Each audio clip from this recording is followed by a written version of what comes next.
วนแท่นอสั่งมามวนแท่นอเสียงกินนี่นอเสียงแคนนี่นอ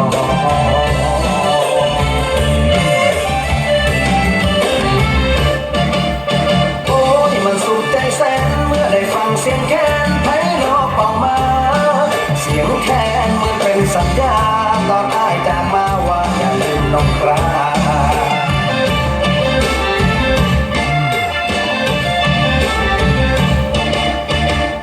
ได้ฟังเสียงพินเมื่อได้ยินเสียงแค้นเหมือนได้อยู่แดนแคว้นถิ่นอีสา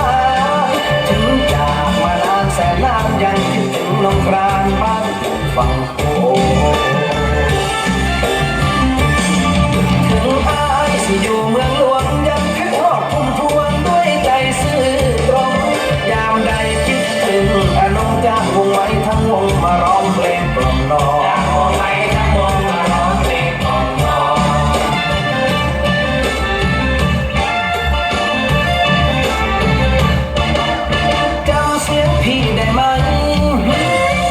เสียงอ้ายได้บ่เสียงไผนอสั่งมาดังวอนวอนเสียงนี้คือพี่ไม้พี่รมพรที่เคยกล่อมน้องนอนจนฟ้าแจ้งจางปางจางปางฟ้าแจ้งจางปางน้องกะสานเจ้าบ่น้องกะสานพี่น้องน้องนั่งเฝ้าต้นเจ้ากะไลยุ่งนั่งข้างมุมจนหูคาตาสักกุลามันขันสู้กันอยู่ยามเศร้า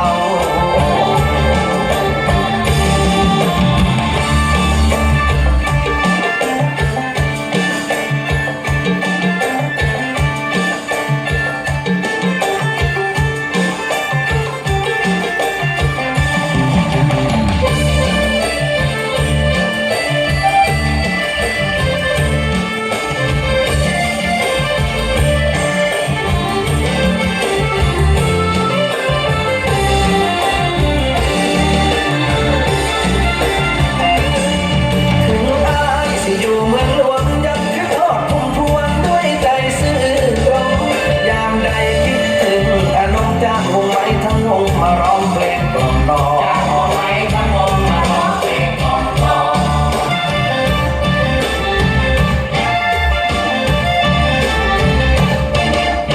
จำเสียงพี่ได้ไหมจำเสียงอ้ายได้บ่เสียงไผนอสั่งมาดังวอนวอนเสียงนี้คือพี่ไม้พี่รมพรที่เคยกล่อมน้องนอนจนฟ้าแจ้งจางปาง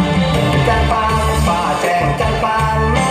กะสานเจ้าบ่นอนกะสานพี่น้องนั่งเฝ้าต้น